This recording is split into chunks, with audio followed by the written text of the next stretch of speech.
Hi, well, like a lot of you, stuck at home. Definitely the best place to be at the moment, following all the guidance, blah, blah, blah, blah. Not a scientist, so won't bore you with that.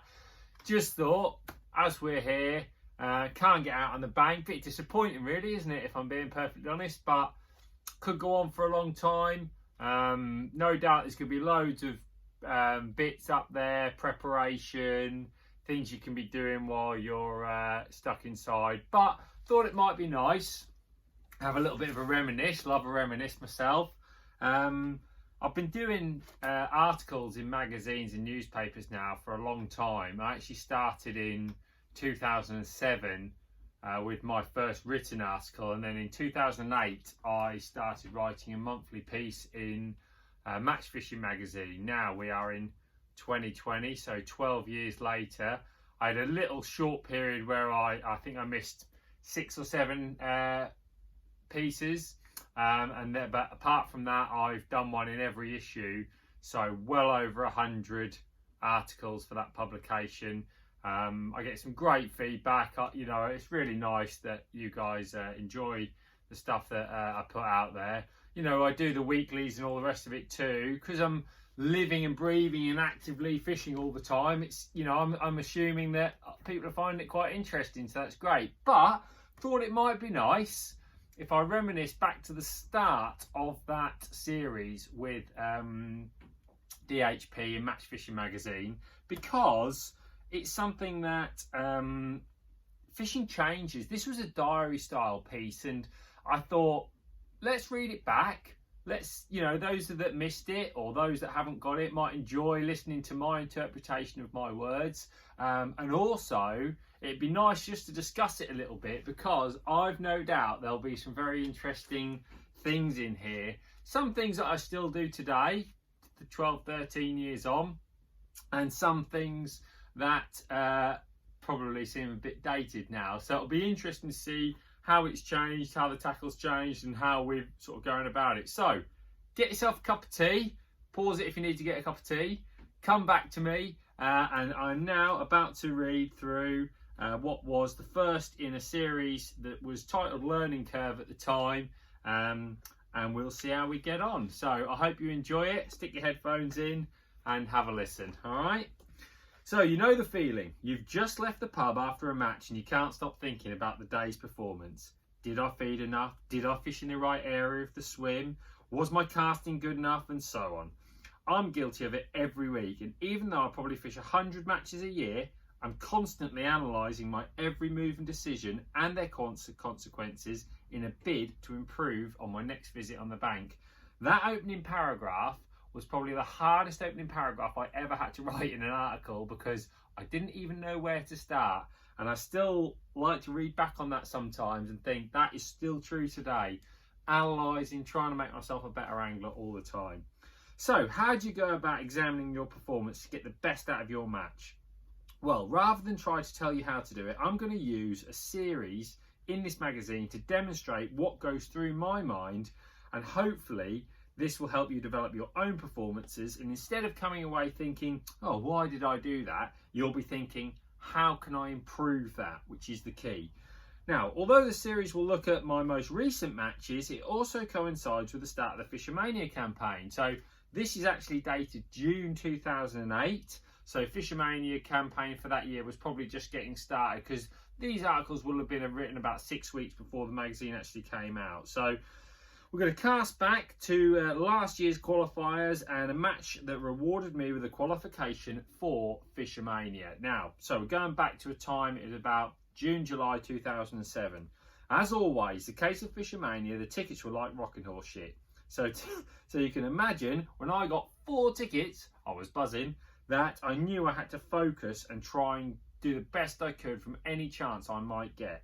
Now, the third match I had was at Kettleby Lakes, and just going back to that is actually what prompted me to then qualify from there. So I drew a 16 metre wide peg that provided me a deep 4 feet of water across. Just out of interest before I continue there, Kettleby Lakes, one and only time I've ever been there. I'm sure it's still there. It's a beautiful place. It had plenty of cover with overhanging trees, and it had been difficult to do any homework for this match because nobody really knew the venue at all. So all I could do was grill the fishery owner when I got to my peg. He insisted there were loads of skimmers, crucians, and he felt that there was a chance of an odd big carp causing an upset. So I knew the talk was I really wasn't going to qualify from there, but I thought, well, I'll have a day's fishing. So I set up a chop worm rig at 14.5 metres, hoping to catch everything, an edge rig with meat, and a paste rig at 5 metres. I will note there, not a pellet inside. I'm not sure if pellets were banned there. I seriously doubt it. But in 2008 or 2007, I know that pellet fishing wasn't anywhere near as popular as it is now, or it became in the next 3 or 4 years after this point. The match started and I fell straight into the first trap. I spent the first hour trying to get the chop worm swim to work. Odd silvers and a tiny tench were my only fish, and I certainly wasted the first hour with very little to show for my efforts. This was my first important lesson. Although a few smaller species may be crucial to your final weight, there is only one winner in a Fishermania qualifier, so it was pointless trying to fish for a section win with silvers. Although I still needed to cover my options, and I knew it wasn't going to be solid, I knew that I wasn't going to get anywhere with the silver. So what was I going to do? You know, this has caught me out a lot of times on commercial fisheries where basically I tried to catch silvers and there was a few carp to start with. So I should have really focused on the carp early on. What next? It had to be the paste rig.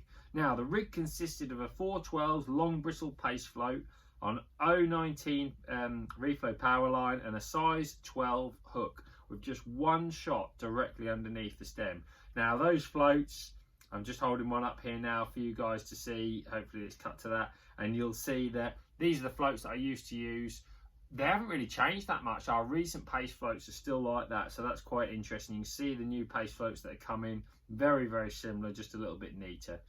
I plumbed down to dead depth to take the float down to about ½ an inch or so below the surface. What you've got to remember is that paste actually draws your float down. You're using the weight of the paste to bring your float so just half of the bristle is showing. And I've found after much experimentation that this is the best method of paste fishing for me. I baited with a soft paste at 5 metres, and after dropping it in via a cad pot, the float went straight under. A tangle, surely? No, a small stockish carp quickly found the net. That wasn't in the script, these hadn't been mentioned. A further 9 followed in quick succession, and I was definitely getting excited. However, Kettleby isn't as heavily stocked as many of the other fisheries out there, and these fish were never really going to last on this swim at 5 metres. As bites started to fade away, I realised my rig was still designed for big carp.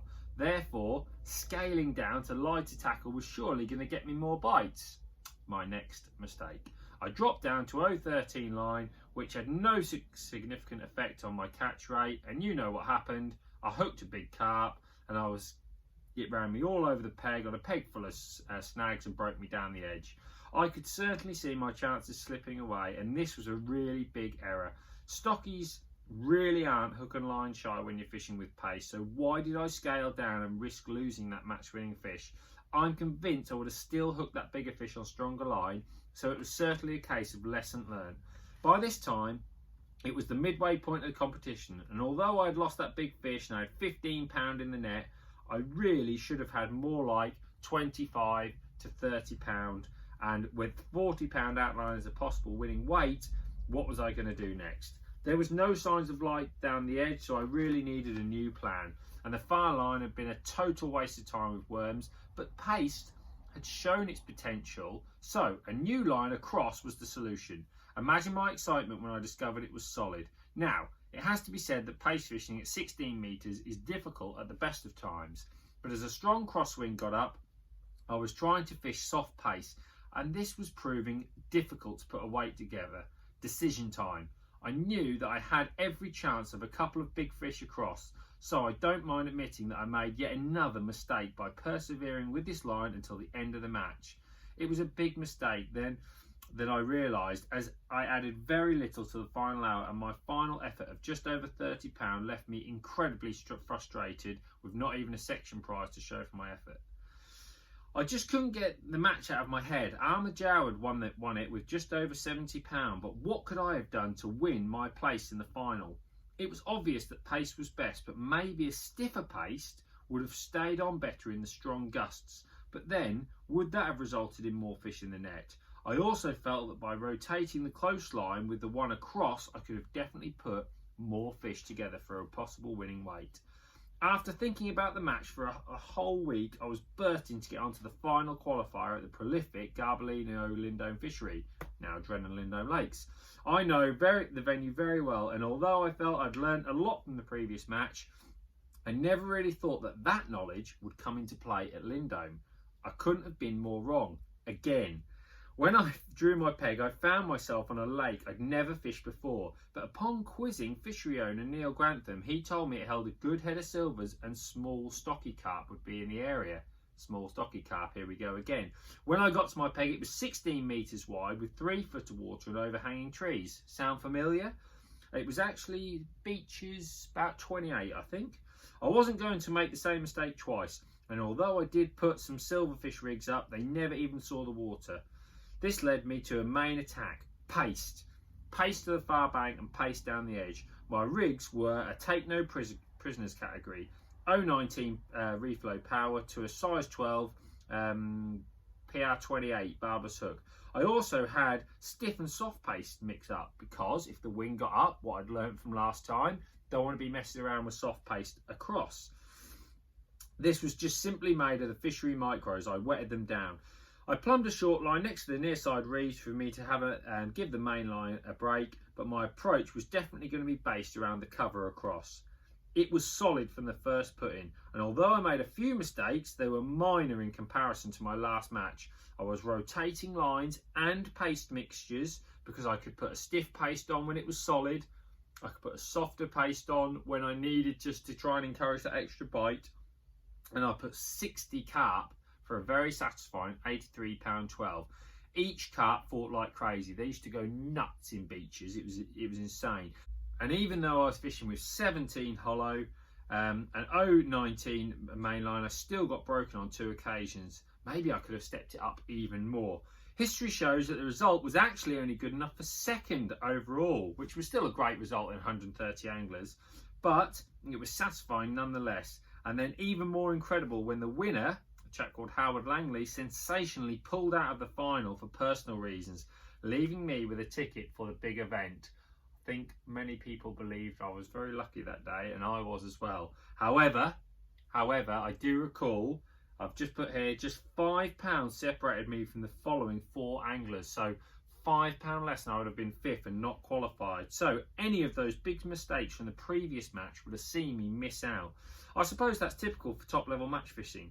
This incident really proved that lessons could be learnt from just one match, and it certainly helped me to achieve one of my angling ambitions, which was to get to the Fishermania final at the time. Many anglers would have come away frustrated from the match at Eyekettle, being declared that they were beaten by the conditions. I refuse to believe this is ever the case in match fishing, and no matter what the result, I'll break the match down into pieces to ensure that next time it will allow us all to progress as match anglers. And I hope this series will give you an insight into what can be taken from your own matches as well as what I've learnt from mine. So that is part 1 of the series. Tomorrow we'll read another part. I hope you've enjoyed that piece. It's lovely to look back on something like that. A very, very interesting turn of events, and it also proved the Fishermania final that year was very, very poor for me. I didn't really catch a great deal, but I'd made it and I'd learned some stuff, and I felt that I'd managed to make it onto the big stage. So it was very interesting to see what could have been done. These days, I'd have been wrestling with 17 hollow, 022 AccuPower, those pace floats we were talking about, and an XSH hook. That's how the tackles come on. Unbelievable, really, when you think about it. The quality there, improvement in what we had is absolutely insane. And I'll have definitely been using the XS Carp pole. So you know that things are going to step up. That way, £83. That will never ever qualify at Lindome again. I'd be absolutely flabbergasted if anything less than £100 even comes close. So that just shows how that fishery has moved on and how the tackle has moved on. Hope you've enjoyed that little insight. I'll pick it up tomorrow when we'll look at the next part of the series.